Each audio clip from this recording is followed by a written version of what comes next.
You might have noticed a change in your neighborhood lately. Yep, Sprint stores are now T-Mobile stores. Now that Sprint is T-Mobile, you get more coverage, value, and benefits than ever before. We've invested billions to bring our 5G from big cities to small towns across America. And great coverage is just the start. From high-speed mobile hotspot data to weekly deals and giveaways, our customers get tons of great benefits. Head to your new T-Mobile store to learn more. Qualifying service and capable device required. Coverage not available in some areas. Some uses may require certain plan or features. See T-Mobile.com. You might have noticed a change in your neighborhood lately. Yep, Sprint stores are now T-Mobile stores. Now that Sprint is T-Mobile, you get more coverage, value, and benefits than ever before. We've invested billions to bring our 5G from big cities to small towns across America. And great coverage is just the start. From high-speed mobile hotspot data to weekly deals and giveaways, our customers get tons of great benefits. Head to your new T-Mobile store to learn more. Qualifying service and capable device required. Coverage not available in some areas. Some uses may require certain plan or features. See T-Mobile.com.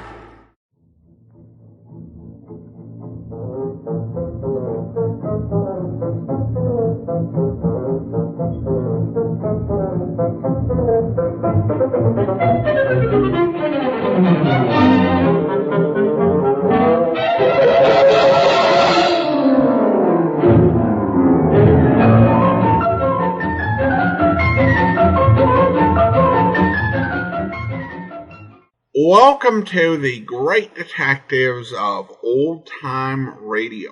From Boise, Idaho, this is your host, Adam Graham. If you have a comment, email it to me, box13 at greatdetectives.net. Follow us over on Twitter at Radio Detectives and become one of our friends on Facebook, facebook.com/Radio Detectives.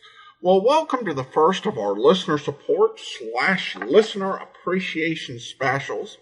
We'll talk about this listener support / appreciation campaign in more detail tomorrow.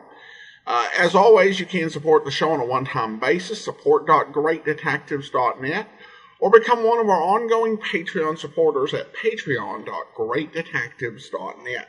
Well, we have three very distinct specials we're going to bring you over the next 3 weeks. And we're going to start off with something we played actually a couple of times. We played the Mercury Theater on the Air's presentation of the immortal Sherlock Holmes back in 2009 as one of the very first Sherlock Holmes plays we presented. And then we played it again in 2015 as a listener support special. I'm returning to it this year because I've got a better version of the file than we had in our previous two outings, and plus I do enjoy listening to it.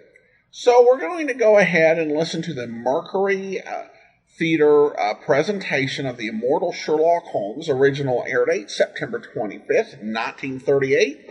Let's go ahead and take a listen. Texaco Fire Chief dealers from coast to coast will present each Wednesday evening beginning October 5th from 9:30 to 10:30 p.m. Eastern Standard Time, the Texaco Star Theater, featuring Adolphe Menjou, Una Merkel, Charlie Ruggles, Jane Froman, and Kenny Baker, with Betty Davis as guest star in a dramatic sketch directed by Max Reinhardt. David Broekman's orchestra with Harry Simeon's chorus. Tune in the first broadcast Wednesday, October 5th at 9:30 p.m. Eastern Standard Time. The Mercury Theater on the air.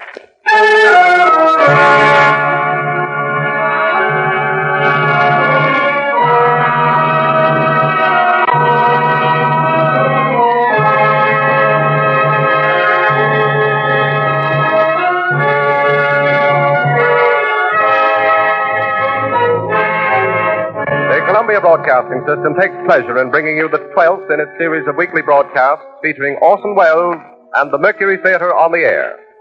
Tonight, Broadway's and radio's most celebrated theatrical producing company brings to life the best-loved character in detective fiction, the immortal Sherlock Holmes.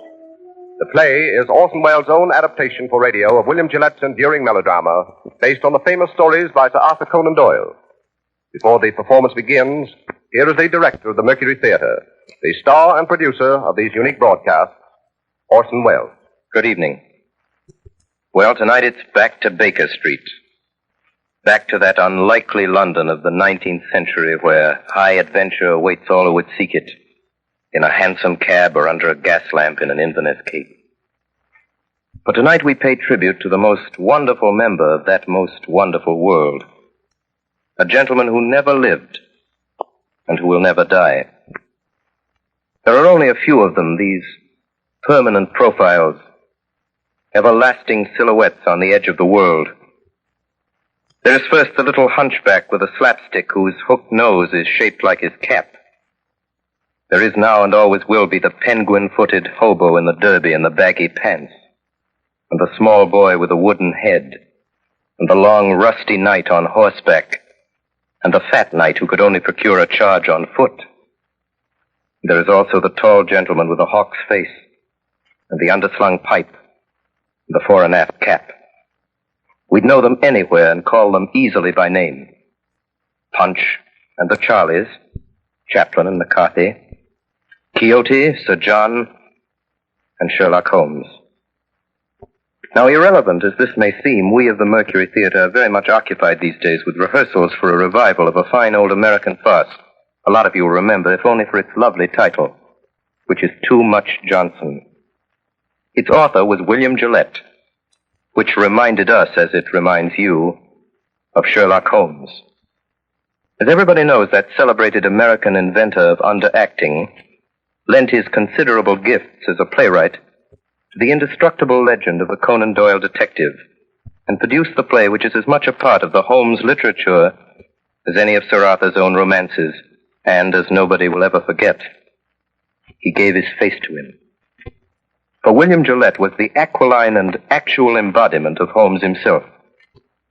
It is too little to say that William Gillette resembled Sherlock Holmes. Sherlock Holmes looks exactly like William Gillette. Sounds like him, too, we're afraid, and hope devoutly that the Mercury Theater and the radio will take none of the glamour from the beloved fable of Baker Street, from the pipe and the violin and the hideous purple dressing gown, from the needle and the cigar on the window ledge, and the dry, final, famous lines. Elementary, my dear Watson, elementary, the mere child's play of deduction.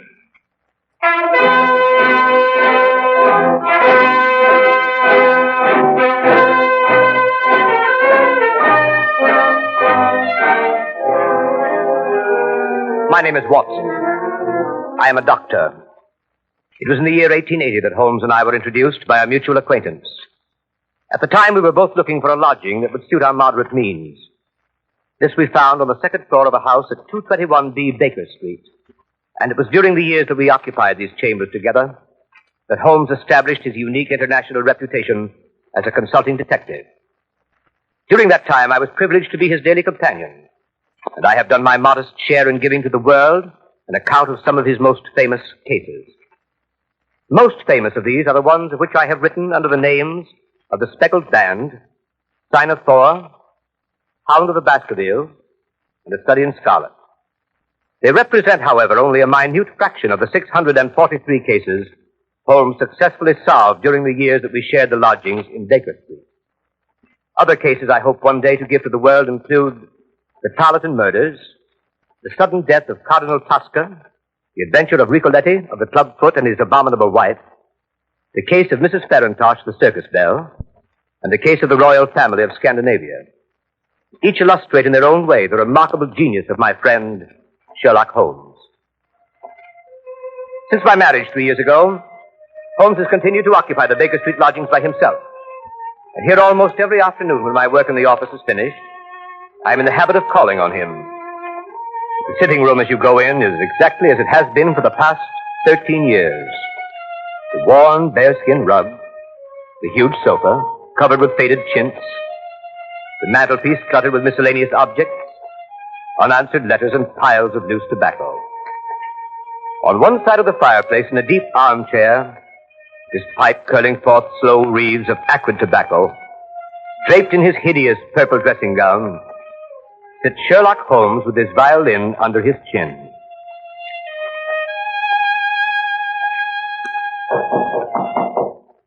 Come in. Well, Watson, my dear fellow. How are you, Holmes? I'm delighted to see you. Perfectly delighted. Upon my word, I am, but, I'm sorry to observe that your wife has left you. She has gone on a little visit. But how did you know? How did I? Well, I like that.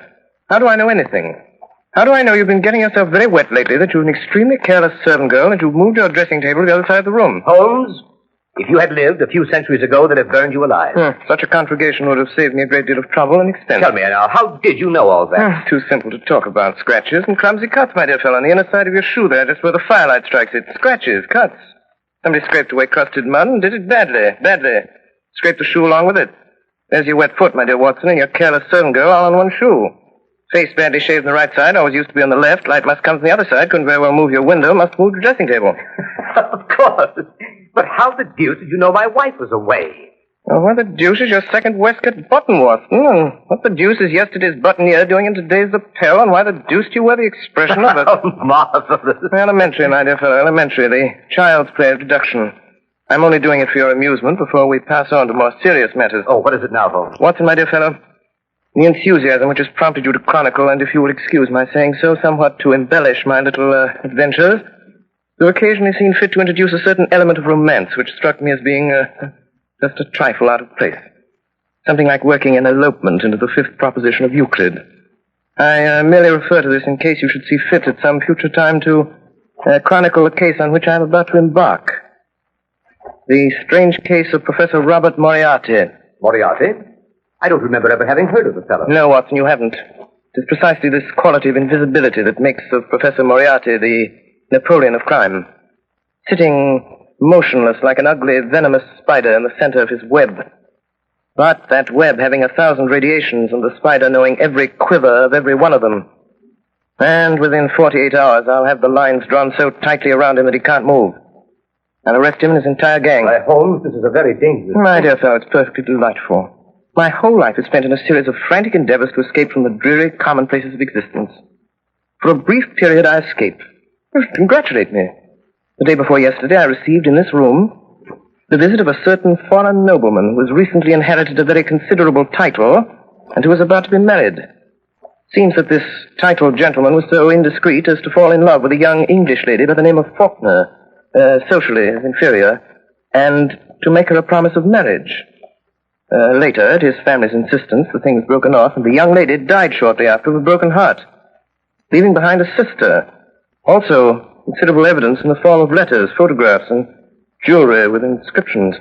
These the sister kept. These, together with the sister, are now being held in a house in St. John's Wood by a pair of blackmailers who go by the name of Chetwood. So far as you see, my dear Watson, a fairly ordinary case of blackmail, hardly worth my attention. Last night, on my inspection, a certain element revealed itself which renders the case far more important than I had expected. And that element was... Professor Moriarty. Come in. Beg pardon, Mr. Holmes. Yes, Billy, what is it? Gentleman to see you by the name of Foreman. Show him in, Billy. Show him in. Yes, Mr. Holmes. Come in, Mr. Foreman. Good evening, Foreman. Good evening, Mr. Holmes. Watson, this is Inspector Foreman. Since the day before yesterday, he occupies the position of butler under the name of Judson in the home of Mr. and Mrs. Chetwood, blackmailers of St. John's Wood. Well, Foreman, any news? Yes, sir. This morning, a little after 9, Chetwood and his wife drove away in a four-wheeler. They returned about 11. Bassett was with them. You know him, sir? Yes. When I last had the occasion to meet Mr. Bassett, he got 2 years for safecracking. Go on, Foreman. Well, they took this man Bassett into the library. I got a look at him from the outside. And there he was opening up the safe where they'd been keeping the letters. Go on. In the end, when they got the safe open, it was empty. The letters were gone. It seems like the Faulkner girl got them back somehow. That got them pretty excited. Bassett went out to send a telegram. Have you got a copy of it? Yes. Here it is, sir. It's in code. Moriarty. I thought so, Watson. This case is taking a most promising turn. Foreman, you return at once to the house at St. John's Wood. Within 10 minutes, I shall be there myself. If I remember correctly, the kitchen is immediately below the drawing room. Yes. When I knock over a chair in the drawing room, you overturn a lamp in the kitchen, scatter smoke balls, and give an alarm of fire. All other instructions remain unchanged. Very good, sir. Hurry, Foreman. Yes, Mr. Holmes.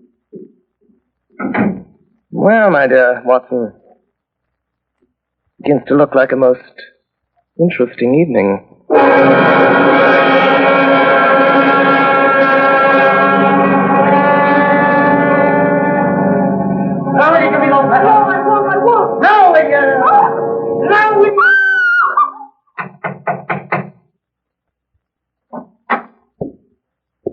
Good evening. My name is Sherlock Holmes. Whom did you wish to see, Mr. Holmes? Oh, thank you so much, Mr. Chetwood. I had myself announced by the butler on my way up. Butler? I didn't. Oh, very well. Oh, here he is. Yes, Judson. Miss Faulkner begs Mr. Holmes to excuse her. She is not well enough to see anyone this evening. Will you please hand this card to Miss Faulkner and say that I beg your pardon, Mr. Holmes, but it's quite useless, really. Oh, I'm so sorry to hear it. Yes, Miss Faulkner is, I regret to say, quite an invalid. She is unable to see anyone. Her health is so poor. Has it ever occurred to you, Mr. Chetwood, that she might be confined to the house too much? How does that concern you? It doesn't. I simply make the suggestion. Might like to think it over. What's your butler's name? Judson, sir. Very well, Judson. Go on, take my card up. Very good, sir. Well, this is really too good. Why, of course, he can take up your card or your note or whatever it is if you wish it so much. I was only trying to save you the trouble. Thanks. Hardly any trouble at all, send up the card. You know, Mr. Holmes, you interest me very much. Oh, really? On my word, yes. We've all heard of your wonderful method, the astonishing manner in which you gain information from the most trifling details. Now, I dare say, in this brief moment or two, you've discovered any number of things about me. Nothing of consequence, Mr. Chetwood. I hardly more than asked myself why you were so distressed to see me at this particular moment, and what there can possibly be about the safe in the lower part of that desk to cause you such painful anxiety. Very good. Very good indeed. If those things were only true now, I'd be wonderfully impressed. It would be absolutely remarkable. Excuse me, sir. Judson. A message for you, Mr. Chetwood. You'll excuse me, I trust. It's from, Miss Faulkner. Well, really. She begs to be allowed to see you, Mr. Holmes. She absolutely implores it. Well, I suppose I shall have to give way. Judson, ask Miss Faulkner to come down to the drawing room. Say that Mr. Holmes is waiting to see her. Very good, sir. Quite remarkable, upon my soul. May I ask, if it's not an impertinent question, what message you sent up that could so have aroused Miss Faulkner's desire to come down? Merely if that she wasn't down here in 5 minutes, I'd go up. Oh, that was it. Quite so. And unless I'm greatly mistaken, I hear the young lady on the stairs. In which case she has a minute and a half to spare. Alice, it is Miss Faulkner. Let me introduce Mr. Sherlock Holmes.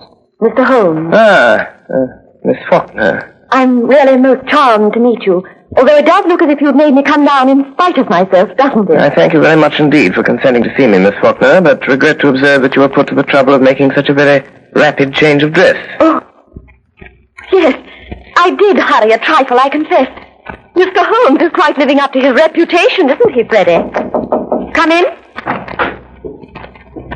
Yes, ma'am. What are you doing here, Judson?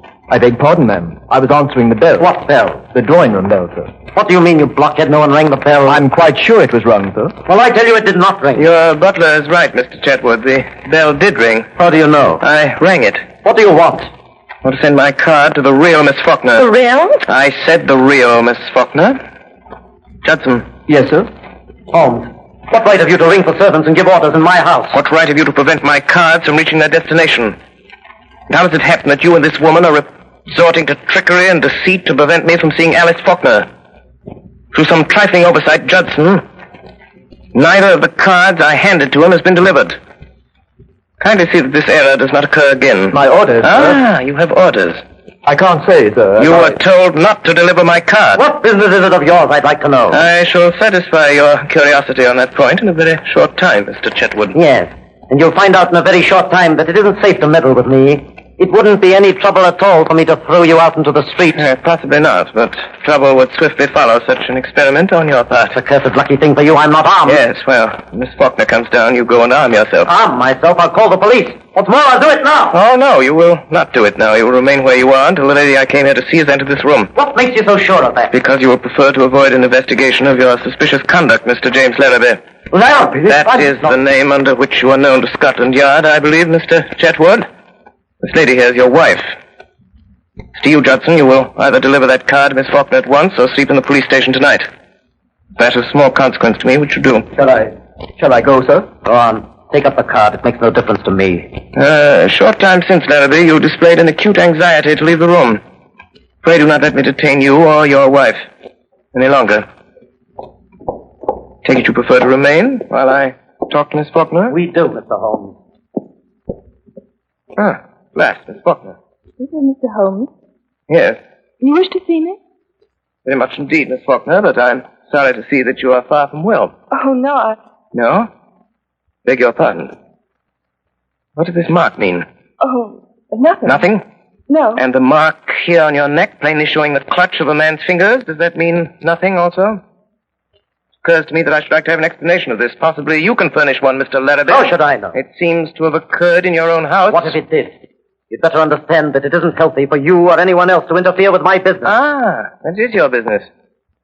Well, that much at least. Pray be seated, Miss Faulkner. I don't know who you are, Mr. Holmes, or why you are here. I shall be very glad indeed to explain. My business is this. I've been consulted as to the possibility of obtaining from you certain letters addressed to your sister, which are supposed to be in your possession. I cannot give up my sister's letters, Mr. Holmes. There are other things besides revenge. There is punishment. Believe me, Miss Faulkner. There is nothing more to say. Good night, Mr. Holmes. But my dear Miss Faulkner... Oh, I'm so sorry. How clumsy of me to turn over this chair. Fire! Fire! Oh, help me! Oh, what's that? What's that? What is What's going on in your house here? The lamp, sir. The lamp for the kitchen, sir. It's cut off the table and everything down there is blazing, sir. Quick, sir, come down. We're coming. Don't alarm yourself, Miss Faulkner. There is no fire. No fire. The smoke was all arranged for. Arranged for? What does it mean, Mr. Holmes? Means this, Miss Faulkner. Means that I wanted a package of letters, Miss Faulkner, and that by following your eyes just now, when you thought there was a fire, I discovered that you had hidden them in the upholstery of this chair. Yes. Quite elementary, as you see.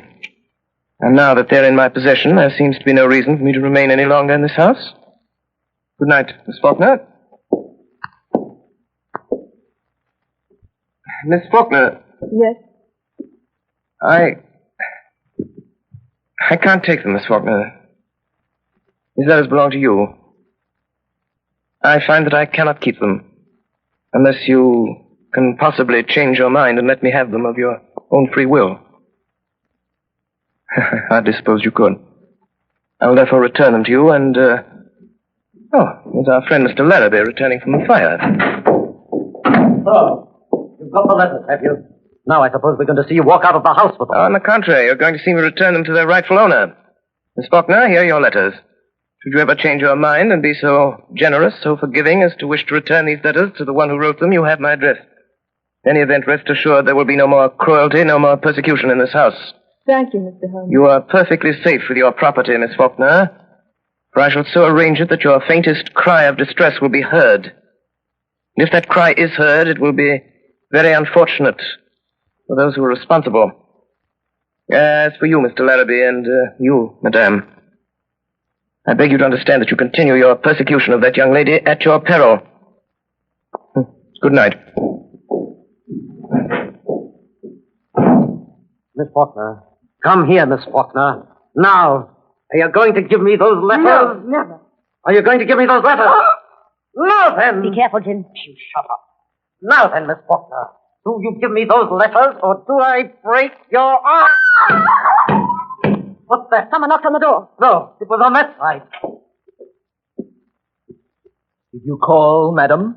I think someone knocked, Judson. I'll see, madam.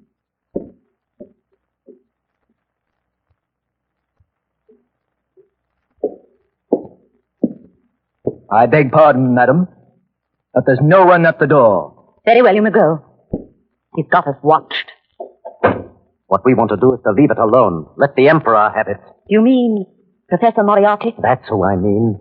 Once let him get at it, he'll settle it with Holmes pretty quick. Don't you worry a minute. I tell you, Professor Moriarty will get at him before noon tomorrow night. He won't wait long either. And when he strikes, it means death.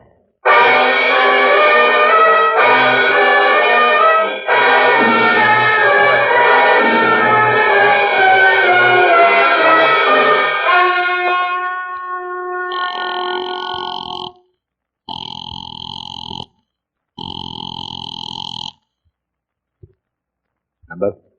82, 371. Moriarty speaking. Ring Bessie. Manning? The whole thing was a trap. Set and baited by an expert. Manning? Manning has disappeared. Disappeared? Sherlock Holmes again. Now this Larrabee job. He's in on that, too. That's where he's made his mistake. Mr. Holmes is playing rather a dangerous game, Bassett. Inspector Wilson tried it 7 years ago. Wilson is dead. 2 years later, Henderson took it up. We haven't heard anything of Henderson lately, eh? Not a thing, sir. You'll see about that. This Holmes is rather a talented man. He doesn't realize there isn't a street in London that'll be safe for him if I whisper his name to Craig. I might even make him a little call myself, just for the satisfaction of it. Just for the satisfaction of it. Baker Street, isn't it? His place? Baker Street, eh? Baker Street, sir. We could make it safe. We could make it absolutely safe. With 3 streets in every direction. Yes, sir, but we could. We've done it over and over again elsewhere. Police deployed, men in every doorway. Do this tonight in Baker Street. 9 o'clock, call his attendants out on one pretext or another and keep them out. You understand? I'll see this Sherlock Holmes myself. I'll give him a chance for his life. That's it. Yes, sir. Notify the Lascar that I may require the gas chamber at Stepney tomorrow night. And have Craig in there at 10:15 with his crew. Tell Larrabee I shall want him to write a letter to Mr. Sherlock Holmes, which I shall dictate. Meet me here at 7. That's it. Place your men at 9 tonight for Sherlock Holmes' house in Baker Street. You'll still go there yourself, sir? I will still go there myself. This meeting tomorrow night, sir, to get him in the gas chamber. If I fail to kill him in Baker Street, you'll have him in Swan Lane. Either way, I have him, Bassett. 2 strings to our bow. 2 strings, eh, Bassett?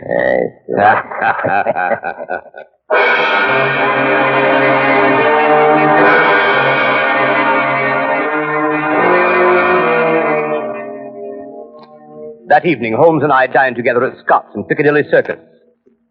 After dinner, we went to a concert at Queen's Hall.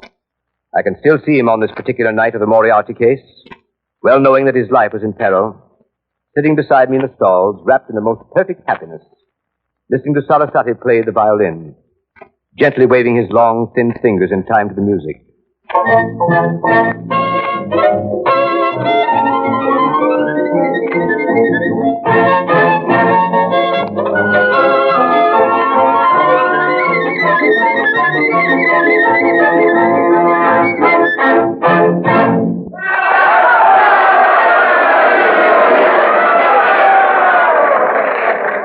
When it was over, he rose, put on his long coat, and started with long steps in the direction of the street.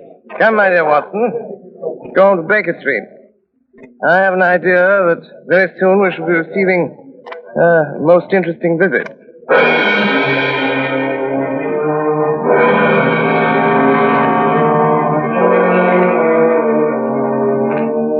In front of Queen's Hall, we hailed a hansom, and as we came down Baker Street, we could see that the light was burning on the second floor of 221B. We went up the dark, narrow stairs.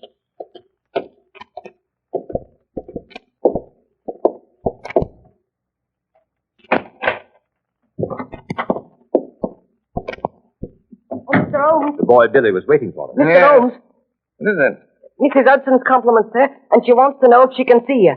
No, where is Mrs. Hudson? Downstairs in the kitchen, sir. My compliments, and I don't think she can. Where she is. She'll be very sorry, sir. Our regret will be mutual. It was most terrible important, sir, being as she wants to know what you'll have for breakfast in the morning. The same. Same as when, sir? This morning. But you didn't have nothing, sir. You wasn't here. I won't be here tomorrow. Yes, sir. Was that all, sir? Quite so. Yes, sir. Thank you, sir. Oh, Mr. Holmes, here's a letter for you, sir, on the table. Delivered 10 minutes ago. Well, read it, Watson. There's a good fellow. I put on my dressing gown. Yes. Dear sir. Who thus addresses me? Why, James Larrabee. And what has James to say this evening? Dear sir. I hope he won't say that again. I have the honor to inform you that Miss Faulkner has changed her mind regarding the letters, etc., which you wish to obtain, and has decided to dispose of them for a monetary consideration. If you wish to negotiate, will you be at 9 o'clock at the Guards' Monument at the foot of Waterloo Place? You will see a four-wheeler with wooden shutters to the windows. if you have the cab followed or try any other underhand trick, you won't get what you want. Let me know your decisions. Yours truly, James Larrabee. Mine truly. Well, later, perhaps. What does the fellow mean? The fellow means to sell me a base imitation for a large sum of money of certain letters that he does not possess. I shall probably buy them from him. Now, see if I have the points. Tonight, 11 o'clock, Guards Monument, cab with wooden shutters, no one to come with me, no one to follow. Or I don't get what I want. Quite right. But this cab with the wooden shutters. Merely a little device to keep me from seeing where they're taking me. Billy. Yes, sir. Give this to the man. It was a woman, sir. Oh, young or old? Look quite young, sir. Handsome? Four-wheeler, sir. Seen the driver before? Yes, sir, but I can't think where. Hand this to the lady, apologize for the delay, and look at the driver again. Yes, sir. But, my dear Holmes, you didn't say you would go. But I certainly did. But this fellow means mischief. This fellow means the same. Beg pardon, sir. A message come over from the chemist on the corner to say a man has been hit by a bus. Looks like his legs broke. And would Dr. Watson kindly step over and help till the ambulance Oh, yes, comes? certainly. I'll go at once. I'll be back in a minute, Holmes. Billy. Yes, sir. Who brought that message? Boy from the chemist, sir. Yes, of course. But which boy? Must have been a new one, sir. I ain't seen him before. Billy. Get downstairs quickly. Look after the doctor. The boy's gone. There's a man with him. It means mischief. Let me know. Don't stop to come up. Ring the doorbell. I'll hear it. Ring it loud. Yes, sir.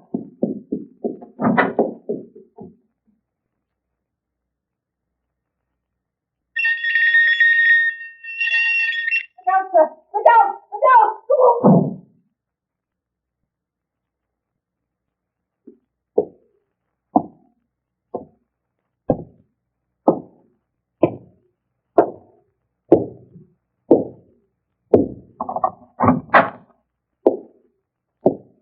Dangerous habit, Mr. Holmes, to finger loaded firearms in the pocket of one's dressing gown. I give you my word, Professor Moriarty. You'll be taken from here to the hospital if you keep your hand behind you like that. That's better.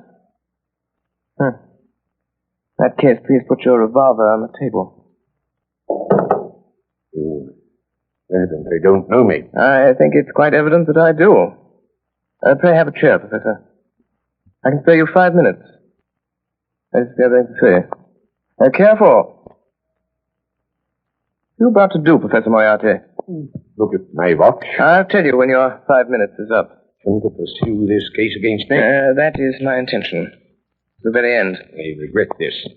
I share your regret, Professor, but... Do you think that I would be here if I hadn't made the streets quite safe in every respect? I could never so grossly overestimate your courage as that, Professor Moriarty. Do you imagine that your friend the doctor and your boy Billy will soon return? What? So, it leaves us quite alone, doesn't it, sir? Quite alone. So that we can talk the matter over quietly, Mr. Holmes, and not be disturbed. In the first place, I wish to call your attention to a few memoranda which I've jotted down, and which you will find... here they are. Look out! Don't do that. Hands down, quickly! Move farther away from that memorandum book you're talking about. I was merely about to take out a small notebook. Well, merely don't do it. I don't want it. Got one of my own. If you want it, we'll have someone get it for you. I always like to save my guests unnecessary trouble. I observe that your boy doesn't answer the bell. No, but I have an idea that he will before long. It may possibly be longer than you think, Mr. Holmes. What?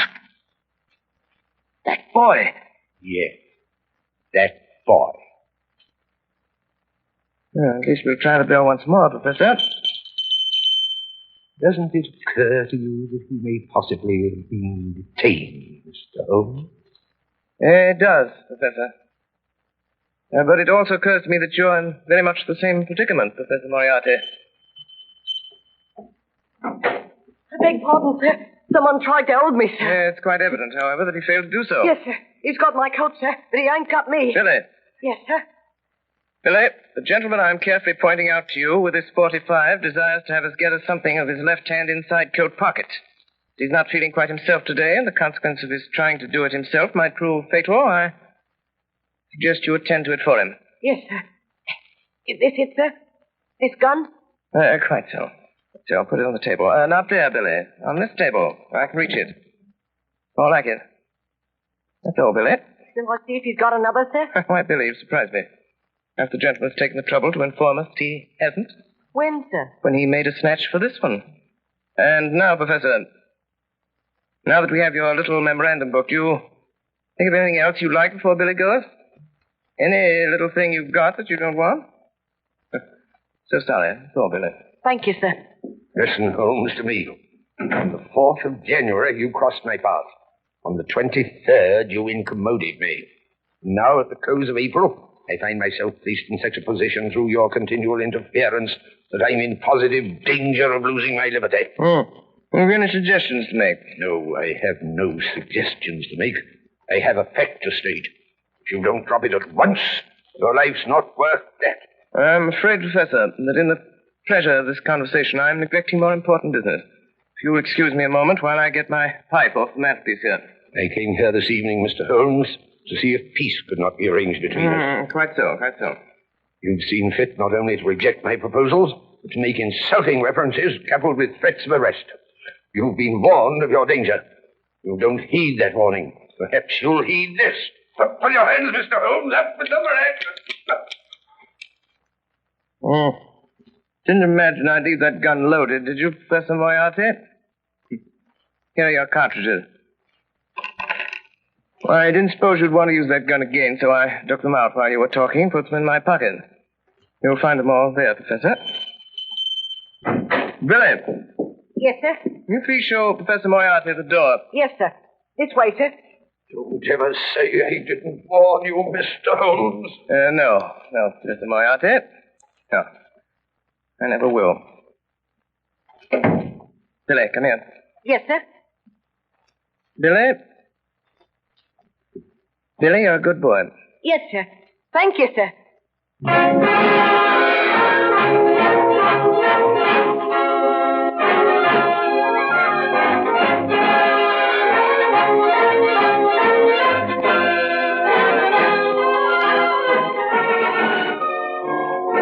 You are listening to the Columbia Broadcasting System's presentation of Orson Welles and the Mercury Theater on the Air in Sherlock Holmes, with Orson Welles in the title role and Ray Collins as Dr. Watson. We pause a moment for station identification. This is the Columbia Broadcasting System.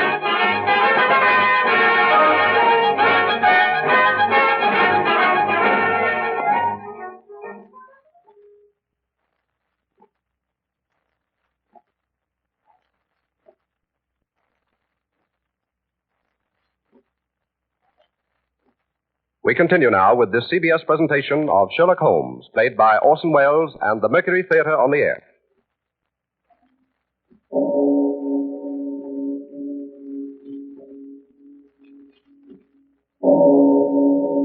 It was exactly 9 o'clock when Sherlock Holmes left the house in Baker Street. He had given the strictest instructions that no one was to follow him. If there had been no word from him by noon of the following day, we must notify Scotland Yard.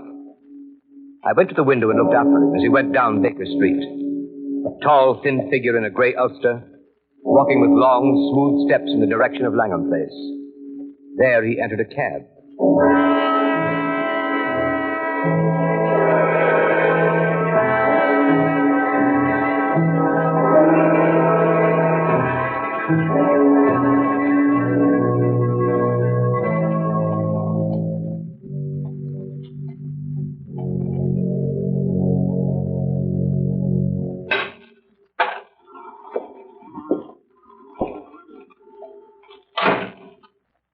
Here. What are you doing, lighting matches here? That's what I'm doing. Chuck it. Why should I chuck it? There might be gas, you fool. There ain't no gas. It's been 4 days since we had gas in the room. And I still say there might be gas. Did you check it? Yeah, I will. Here goes. Ready? Give it a turn. And that'll do. Turn it off. 5 minutes of that. All your troubles are ended. Here. What's that? Bassick? That's right, Clayton. Did you hear it? Yes, sir. McCabe? Yes, sir. Be careful now, you boys. You've got a tough one tonight. Ain't dead who, as I've heard. Sherlock Holmes. Oh. You mean that, sir? God's truth. He's going to count him out. Well, if you don't and he gets away, I'm sorry for you, that's all. Back. The governor's here. Not the governor himself. Professor Moriarty. Shut up.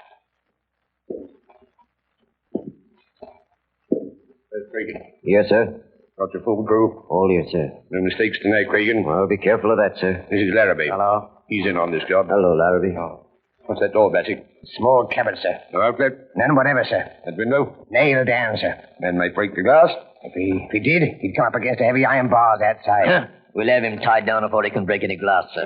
You've used it before, eh? Of course, you know it's airtight. Every crevice is sealed, sir. When the men have turned the gas on him, they leave by this door? Yes, sir. Made quite secure? Heavy bolts on the outside, sir. Solid oak bars overall. You see how quick you can operate them. They tie a man down, sir. There's no need to hurry. Let me see how quick you can operate them. Leary? Yes, sir.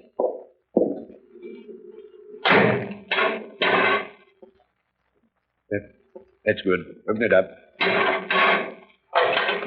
Now, Cregan, and the rest of you, one thing remember. Whatever happens, no shooting tonight. Not a single shot. Will be heard in the alley below. First thing is to get his revolver away before he has a chance to use it. Two of you attract his attention in front. The other come up on him from behind and snatch it out of his pocket.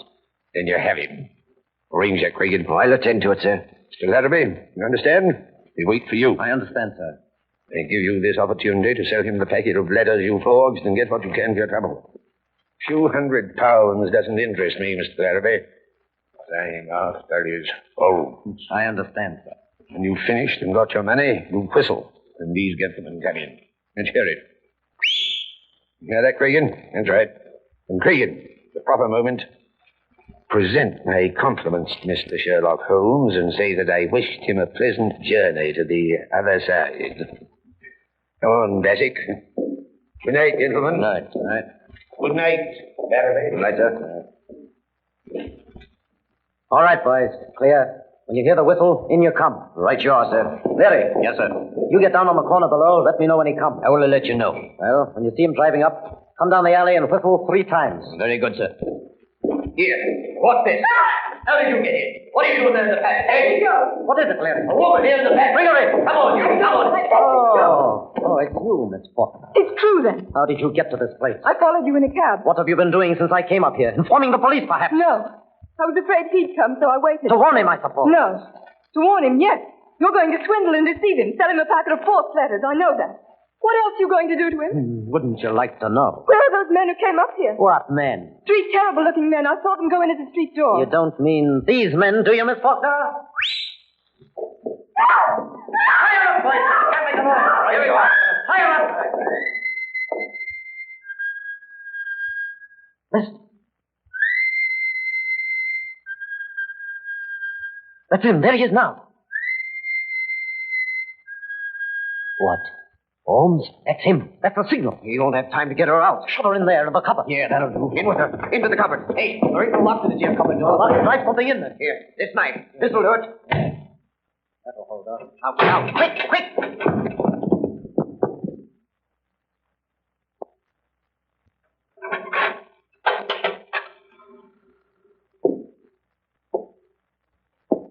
Good evening, Mr. Holmes.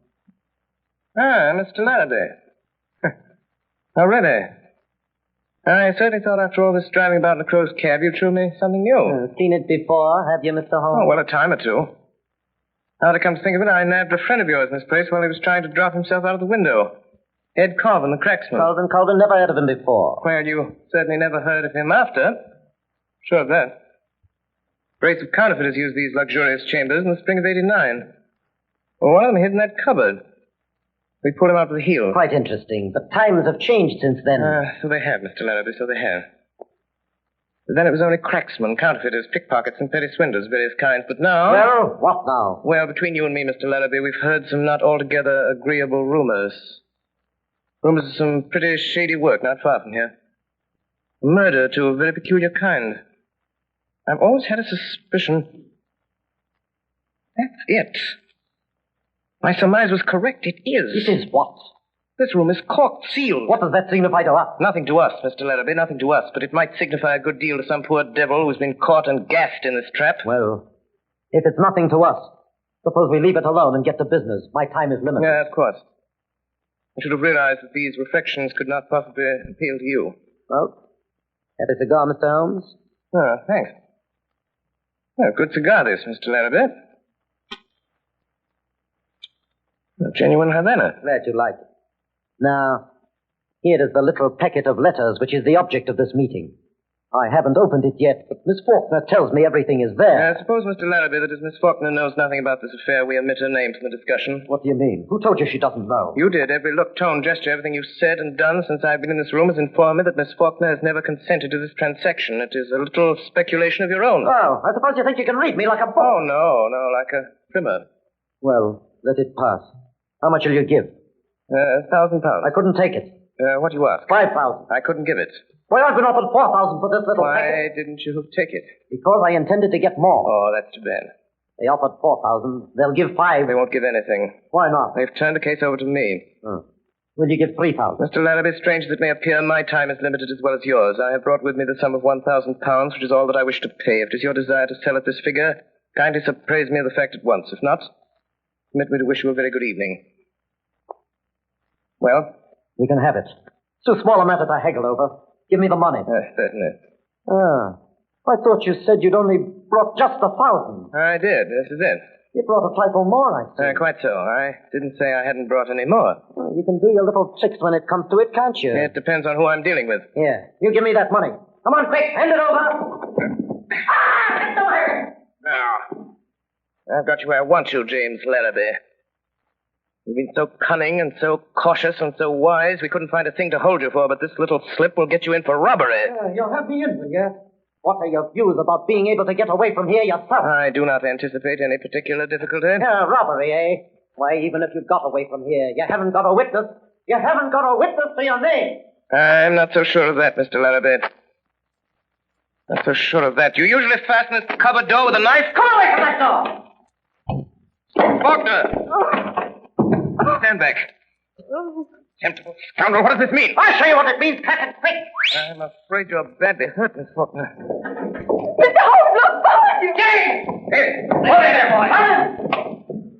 I'll have to ask you gentlemen to wait just one moment, please. Here there. What's the idea of sitting down and writing? What are you writing? Writing your will, I suppose? No, only a brief description of one or two of your gentlemen.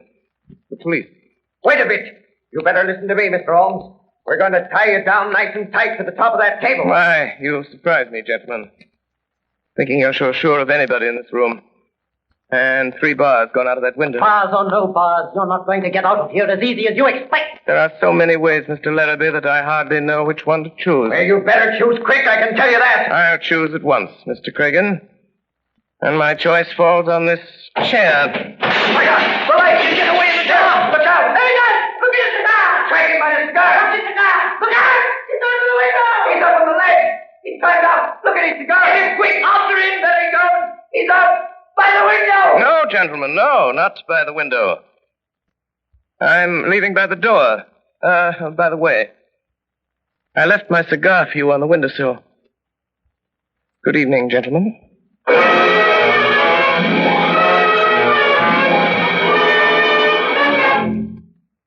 There was no news of Holmes that night, and Billy reported next morning that he had not breakfasted at home. I had a busy morning at my office in Harley Street. It was after 11 before the last of my appointments was over, and still no news of Holmes. Did you ring Dr. Watson? Oh, Parsons. Is there anyone waiting? I have to be in Baker Street at noon. There's one person in the waiting room, Doctor. A lady, sir, and she wants to see you most particular. Hey, what about? She didn't say, sir, only she said it was of the utmost importance to her if you'd see her, sir. Oh, very well, I'll see her and call a cab for me at the same time and have it wait. Show the lady in. Yes, sir. This way, ma'am. This way. Oh, Doctor, it's awfully good of you to see me. I'm Mrs. H. DeWitt Seaton. Dear me, I didn't bring my card case. Well, if I did, I'd lost it. Don't trouble about a card, Mrs. Seaton. They said you were Mr. Holmes' friend. Several people told me that, several. They advised me to ask you where I could find him today, this morning. And everything depends on it, Doctor. Everything. I'd go to Mr. Holmes at once. But I've been and he wasn't there. You went to Mr. Holmes' house? Yes, in Baker Street. That's why I came to you. They said he might be here. No, he isn't here. But don't you expect him this morning? No, there's no possibility of Mr. Holmes coming, as far as I know. But couldn't you get him to come? It would be such a great favor to me. I'm almost worn out with going about him with this dreadful anxiety. If you could get word to Mr. Holmes to come... I could not get him to come, madam, and I beg you to excuse me. I'm going out myself on urgent business. I have no idea where Mr. Holmes could be. Stand, Parsons? Sounded like a accident, sir. Probably nothing more than a broken-down hansom. See what it is, Parsons. That's the bell, sir. Somebody's out, sir, and they're wanting you. Well, don't allow anybody to come in. I have no more time. Very well, sir. But they're coming in, Doctor. Let the young man come in, can't you? Yeah, bring him in. There ain't nowhere else for him to go. Can't the doctor's off his business and he can't come in when he's there. The doctors can't see anybody. He's got to come in. Can't leave him out in the street, can we? All right, help him in, Parsons. Oh, Doctor, isn't it frightful? Can I be of some use, None Doctor? whatever, none whatever. But, Doctor, I must see the poor fellow. Oh, my leg, my leg. Right this way, sir. Be careful of the sill, sir. That's it. The accident. You can't help a accident. Oh, you can't. That's plain enough. He was on the wrong side of the street, he was. Now, over to this chair. No, I'll sit here. No, this is the chair, sir. Don't you suppose I know where I want to sit down? You'll sit down here. That isn't the doctor. The doctor will have a look at you. Here's the doctor. That isn't the doctor. Yes, it is a doctor. Here, doctor. You just come and have a look at this old bloke, will you? He's hurt himself a little, then. Are you a cabman? Yes, I'm the cabman. Well, I'll have you arrested for this. Arrested? Arrested. You can't arrest me. No, I can't, but somebody else can. Where's my hat? My hat! Never mind your hat. I will mind my hat. I'll hold you responsible. There's your hat in your hand. Go on, sit down. That isn't my hat. Here, you're responsible. I'll have you arrested. Here, come back. I'll go and stick around here. You know, I got to go in at 10 minutes meeting north. Bring your horse in here. I want to speak to him. Conspiracy. I won't stay in this place. If I ever get out of here alive. What are you staring at me for, lady? Parsons, tell that cab to wait for me. I must see if he's badly hurt. Yes, sir. Now, my friend, if you'll sit quiet for one moment, I'll have a look at you. Well, stay still, will you? Well, how can I... Remarkable weather we're having. Eh, Doctor? Holmes! What on earth? How about having me remove some of this ridiculous disguise, Watson? Holmes! Is that you? Quite so, my dear fellow, quite so. Holmes! Watson, only get out that window. Look out, the blind! What do you want me to do? Nothing. Already been done by Mrs. Larrabee here. Look out, Holmes! She can get out that way. I don't think so, Watson. Foreman! I've got her, sir. Good work, Foreman. Now take this lady in charge. Yes, sir. Very good, Foreman. Wait for me outside. Yes. Oh, Watson, my dear fellow, I regret to say that up to the present time, Professor Moriarty himself has not risen to the bait. Where do you think he is? In the open streets, under some clever disguise. Watching for a chance to get at me. And was this woman sent in here? Quite so. A spy. To let them know by some signal if she found me in the house. Now they know. Pull down that blind, Watson. I don't care to be shot at from the street. I imagine we shall hear from Professor Moriarty very soon now. Mr. Holmes! What did I tell you? He's come, sir. From where? The house across the street. He was in there watching these windows. He must have seen something, for he's just come out. There was a cab waiting in front of this house, sir, and he's climbed up and changed places with the driver. Get out again quick, Billy, and keep your eye on him. Yes, sir. Thank you, sir. Watson, you let me have a rather heavy portmanteau for a few moments. I won't do it any harm. Parsons, my large Gladstone over there in the corner. Bring it here, please. Here you are, sir. Here's the portmanteau. Thank you, Parsons. Put it down there. Thank you so much. Parsons, you ordered a cab for the doctor a short time ago. It's been waiting, I believe. Yes, sir. I think it has, sir. Be so good as to tell the driver to come in here and get a valise. When he comes, tell him that's the one. Very good, sir. My dear Watson, times like these you should tell your man never to take the first cab that comes on call, nor yet the second. The third may be safe. But Holmes, All right, I'm cabby. Yes, cabby. Here, right in this way. This bag, I want taken down, Right, I'll have that. Right. all right. Goodbye, Watson. Bye, Watson, old fella. Wait a minute, driver. Pretty heavy, I'm afraid. Let me help you. The Watson. I'll write to you from Budapest. Yes, but Holmes... Here, driver. Let me tighten up these straps a bit. Here we are, that's right. I'll hold it, driver. You pull the strap. A few little things in this bag that I wouldn't like to lose. Right, you will see. And it's just as well to make quite sure. Is it not, Professor Moriarty? By means of a simple pair of handcuffs. That's you, Holmes. You imagine, Sherlock Holmes, that this is the end? I ventured to dream that it might be. You're quite sure the police will be able to hold me? Professor Moriarty, I'm quite sure of nothing. Take him away, Foreman.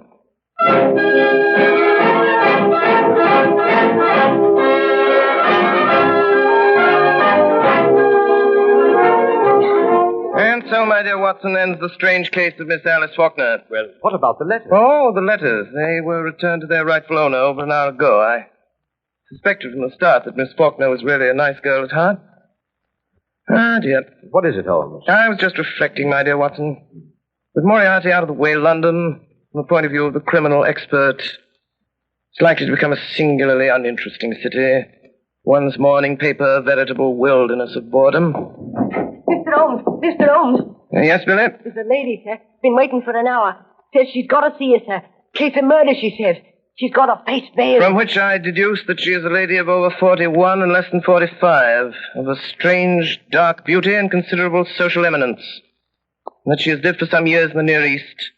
That she is now wearing a large blood ruby on the second finger of her left hand. Holmes, how do you know these things? It's amazing.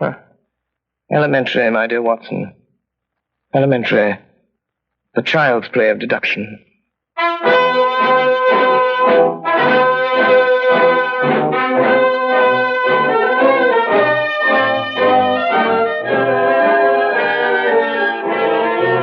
Again tonight, the Columbia Broadcasting System, through its affiliated stations coast to coast, has brought you Orson Welles and the Mercury Theater on the Air, the 12th production in this unique series featuring Broadway's and radio's most celebrated theatrical producing company. This evening, the play was Orson Welles' own adaptation of William Gillette's Sherlock Holmes. In the cast, Dr. Watson, played by Ray Collins, Alice Faulkner by Mary Taylor, Madge Larrabee by Brenda Forbes, James Larrabee by Edgar Barrier, Inspector Foreman by Morgan Farley, Cragen by Richard Wilson, Brassic by Alfred Shirley, Larry by William Allen, Billy by Arthur Anderson, Professor Moriarty by Eustace Wyatt, and Sherlock Holmes by Orson Welles. The orchestra was conducted by Bernard Herrmann, and the production was supervised for CBS by Davidson Taylor. Your announcer is Frank Gallup.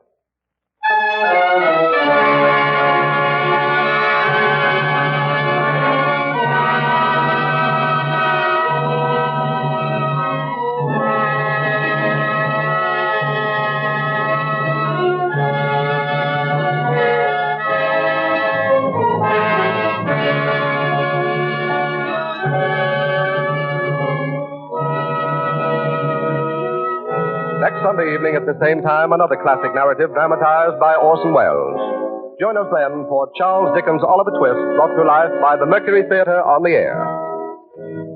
This is CBS, the Columbia Broadcasting System. Dunkin' is putting a whole new spin on pumpkin at Dunkin' with our new Pumpkin Cream Cold Brew. Smooth, bold cold brew topped with velvety pumpkin cream cold foam made with cinnamon and nutmeg spices. And there's more pumpkin for you to love, like the delicious fall classic, our Pumpkin Spice Signature Latte. Rich espresso topped with whipped cream, caramel drizzle, and cinnamon sugar. That's how we pumpkin at Dunkin'. Sip into the fall season with the $3 medium Pumpkin Cream Cold Brew or Pumpkin Spice Signature Latte. America runs on Dunkin'. Participation may vary. Limited time offer. Exclusion apply. Valid on Pumpkin Spice Signature Latte only in all cold foam cold brew. You might have noticed a change in your neighborhood lately. Yep, Sprint stores are now T-Mobile stores. Now that Sprint is T-Mobile, you get more coverage, value, and benefits than ever before. We've invested billions to bring our 5G from big cities to small towns across America. And great coverage is just the start. From high-speed mobile hotspot data to weekly deals and giveaways, our customers get tons of great benefits. Head to your new T-Mobile store to learn more. Qualifying service and capable device required. Coverage not available in some areas. Some uses may require certain plan or features. See T-Mobile.com.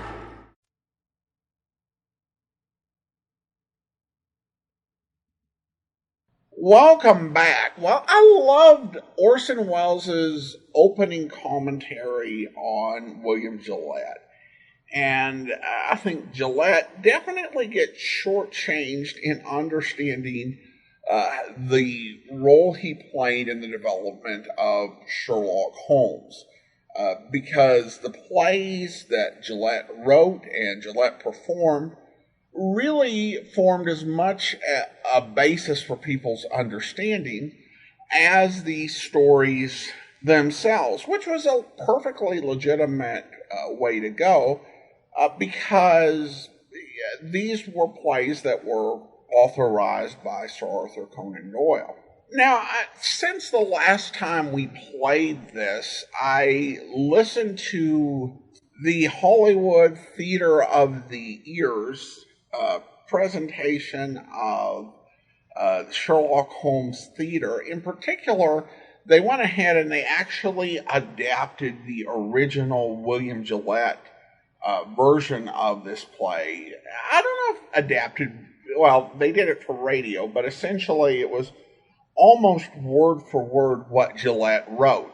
And it was an interesting experience to actually hear, this whole Victorian play of Sherlock Holmes and how the original audience would have heard it. But that said, it did leave me with a greater appreciation of Orson Welles' work on adapting this play.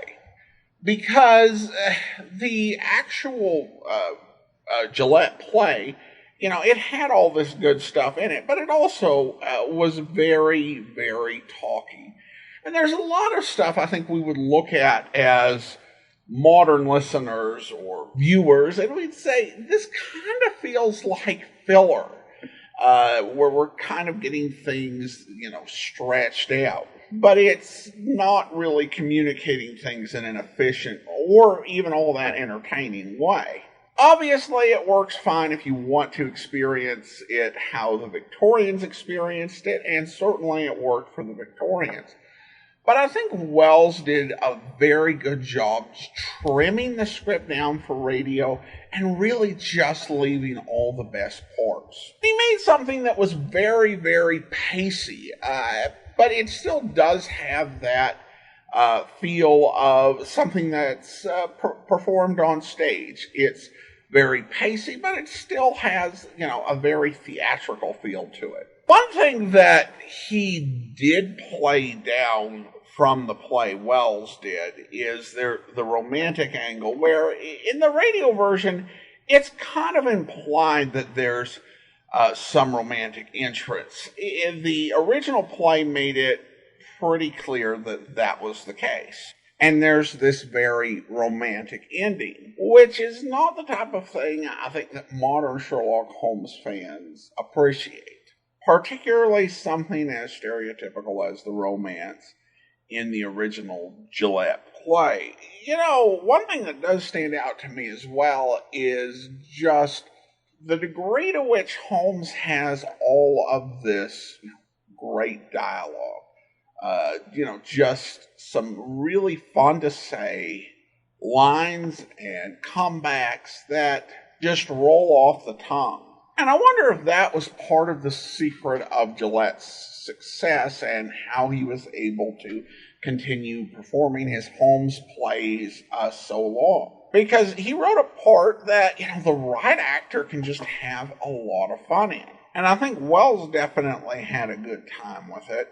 Speaking of Welles, if this particular episode wet your whistle for more performances by one of radio's greatest actors, then you can listen to more Orson Welles over on The Amazing World of Radio, where for our final 2 episodes of our Summer of Summer Replacement series, we'll be bringing you episodes of the Mercury Summer Theater from 1946.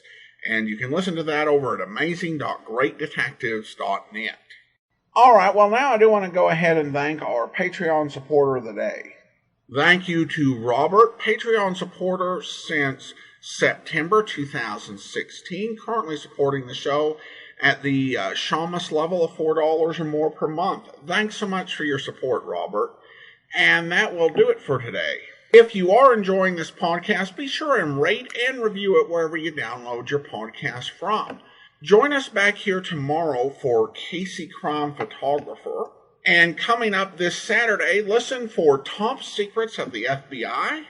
And then a week from Saturday, Squad Room. In the meantime, send your comments to box13 at greatdetectives.net. Follow us on Twitter at Radio Detectives and become one of our friends on Facebook, facebook.com/Radio Detectives. From Boise, Idaho, this is your host, Adam Graham, signing off. You might have noticed a change in your neighborhood lately. Yep, Sprint stores are now T-Mobile stores. Now that Sprint is T-Mobile, you get more coverage, value, and benefits than ever before. We've invested billions to bring our 5G from big cities to small towns across America. And great coverage is just the start. From high-speed mobile hotspot data to weekly deals and giveaways, our customers get tons of great benefits. Head to your new T-Mobile store to learn more. Qualifying service and capable device required. Coverage not available in some areas. Some uses may require certain plan or features. See T-Mobile.com. You might have noticed a change in your neighborhood lately. Yep, Sprint stores are now T-Mobile stores. Now that Sprint is T-Mobile, you get more coverage, value, and benefits than ever before.